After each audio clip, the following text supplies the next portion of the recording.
Tantor Audio, a division of Recorded Books, presents All the Rage by T.M. Frazier, narrated by Hollie Jackson and Roger Wayne. Prologue. Rage. It was once said that if you love someone enough, you should let them go. If they come back to you, they were always meant to be yours. It's kind of bullshit. My story is different than most. I'm different than most. Because in my story, if you love someone enough, you should first drop the gun. Chapter 1. Hope. 10 years old. I don't want to see any more doctors, I announced as I burst through the door of Cody's porch. I'd said it like it was brand new information when the truth was that it was the same announcement I'd made every time I came home from another useless appointment with another shrinker who didn't get me. I plopped down on the old love seat that had been on the back porch of Cody's house for as long as I could remember. Spotting a loose seam on the corner of the cushion, I mindlessly started picking at the fraying seam. "I don't get it. I thought you asked to go to the doctor," Cody asked. I did, but that was the other doctor. That appointment was yesterday, and I only wanted to go because I was positive I had stage 4 brain cancer. I informed him, like it was a completely normal thing for a 10-year-old to say. It's important to get those things checked out, you know? For me, it was normal. "Do I need to ask you?" Cody asked, leaning in and pretending to be serious. "Is it the end? Should I call a priest? Wait. Maybe in your case you need an exorcist."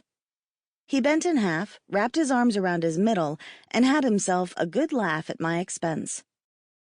I had all the symptoms, I argued. I'll show you my dad's medical journal to prove it. Okay, so you're cancer-free.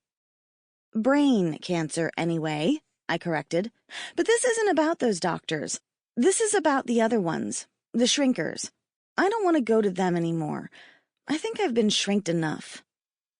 Cody looked like he was mulling it over. A light went on in his eyes. "So if you don't want to go see the other doctors, then don't flip over your desk anymore when Mrs. Carmine tells you not to carve into it with your pencil. Or better yet, don't try and push Jimmy Myers in front of the school bus again," he finished. Like it was that simple. Jimmy pulled my hair, I argued. "Well, the good part about it is that he's going to think twice before doing it again, won't he?" Cody always saw a side of things I never could. That was why I went over to his house every day. That was why he was my best friend. "So?" he asked. "Give me the lowdown. What did this new doctor say?" Cody asked, tearing open a Kit Kat bar, my favorite. He sat down next to me, his knee knocking into my thigh on the small tattered couch. He snapped off 2 of the 4 bars and handed me the half still in the wrapper. "Thanks," I said, taking a big bite. I chewed and let the chocolate settle into my system while thinking of how to best answer Cody's question. I overheard the doctor telling my parents I was different. "Duh," Cody said, smacking himself in the forehead with his hand. He nudged my shoulder. "This one might be the stupidest one yet because everyone already knows that." I shook my head and pursed my lips. No, the way Dr. Klondike said it made it sound weird. Cody wrinkled his nose and tapped his pointer finger against his chin. "What exactly did he say? Try to remember." I bit the side of my thumb, but the second I realized what I was doing, I pulled it away from my mouth and sat on my hands. I tried to remember how the doctor had said the word while Cody patiently waited for me to answer. He was never in a hurry, and he never rushed me for answers like my parents or the doctors did. I felt as if my parents had a limited amount of time dedicated to fixing me, and if they couldn't do it in that paid hour, then they all gave up to regroup and started all over the next time I did something that had them making calls and more appointments. Cody had a level of patience I could never think to reach, but lucky me, my best friend had enough for the both of us. Finally, it came to me. He said I was undifferent, Because I am emotionally not valuable and disconnected from most people, or I waved my hand in the air, something along those lines. I pinched the bridge of my nose, trying to remember more, but when you've been to as many doctors as I had, they all started to blend together. "Oh," I exclaimed, pointing my finger in the air at the memory. He might have also used the words emotionally voided. I took another bite of my candy bar and leaned back on the couch, staring up at the bent fan with the broken blade that wobbled as it sadly limped around in a slow, squeaky circle. Another week, another doctor, another uncomfortable conversation with a complete stranger. Another look of worry and fear in my parents' eyes when they're told that although there was something wrong with me, they couldn't pinpoint the cause of it and therefore couldn't recommend a course of treatment. Cody shook his head and spoke with his mouth full. "Indifferent." "Huh?" He swallowed. "I think he said you were indifferent, not different." "What does that even mean?" I asked, pulling my knees up to my chest. Cody was only a year older than me, but sometimes it felt like 100 years. Having a know-it-all best friend wasn't always the most fun, especially when he wanted to explain to me the science behind recycling every time the green truck rolled by, or draw me a diagram every time about water cycles every time a storm blew in. But when it came to me and my messed-up brain, Cody's super smarts came in handy. Cody finished off his half of the Kit Kat. Balling the wrapper up in his hands, he tossed it across the room to the garbage can like he was throwing a basketball into a hoop. He missed by 1,000,000 miles. It hit the wall and went rolling across the room in the opposite direction. Cody sucked at basketball. Baseball was more his thing. "It means that you don't feel things other people feel. Like, do you remember when we were watching that movie your parents said we couldn't watch? The one where the lady gets run over by the train at the end?" "Yeah," I said, remembering when we'd figured out how to order the rated R movie from the TV remote. When it was over, Cody turned away from me, but it was too late. I'd already caught a glimpse of his tears. The lady got hit by a train after just being told that she was cancer-free. She died. It was over. They didn't even show the cool part where she actually got hit. They just showed the tracks and her hat floating up into the air. Cody stared at me like I'd just proved his point. "Maybe it was a stupid movie and I'm the only one who realized how stupid it was," I said, settling further into the couch cushions. "Okay, that might not have been the best example, but I'm just trying to explain to you what the head shrinker meant," Cody said, tapping the top of my head. "But if you ask me," he shook his head slowly from side to side, "he didn't do a very good job." I sat forward. "Why do you say that?" I might have been indifferent when it came to sadness, but anger was always alive and well and itching to break free. I met Cody's golden brown eyes, and he flashed me a big-toothed mega smile. Cody was the only one who could settle the burn of my anger once it started. Not my parents, not the doctors, not the counselors at school. Not a single one of them could do what Cody could with just one goofy grin. "Nerd," I said, tossing a cushion at his head. He dodged it. "They're not doing a very good job shrinking your head." He made an exaggerated motion with his arms, stretching them as far as he could like he was trying to touch the walls of the rooms with the tips of his fingers. "'Cause it's as giant as ever."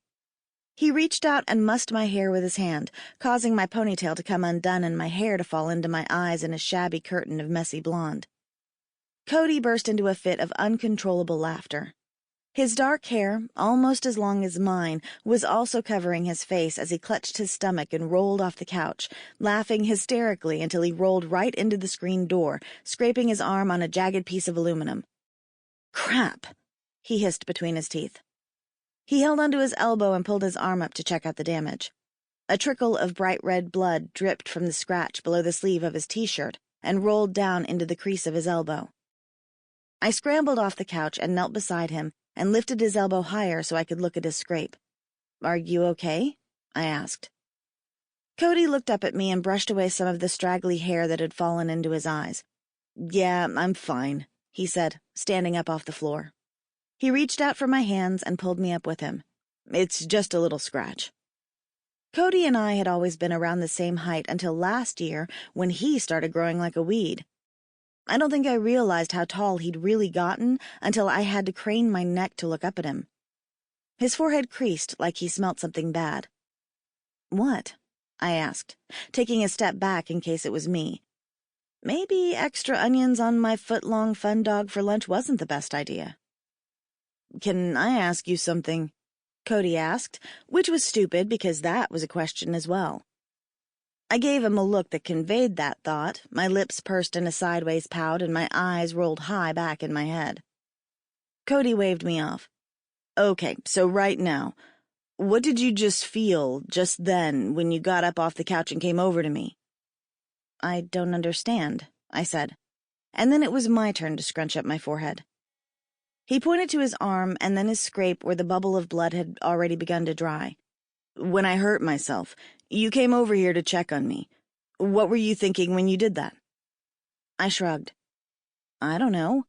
I guess I just saw the blood and I wanted to make sure you were okay," I said, wondering where he was going with all this. "See?" Cody said, like he'd just proved some point I still hadn't gotten. "See what?" I asked, biting the inside of my cheek. Cody waved his arms in the air like the answer was obvious, but I still wasn't seeing it. "Duh. There's no way you're indifferent like that quack says. There's no way you don't have any feelings or that you're indifferent. Because if that were really true, then you wouldn't have cared what happened to me, right? People who don't care about other people or who don't have feelings don't check on their friends to make sure they aren't hurt. So there you go. The doctor's an idiot and we can get back to video games."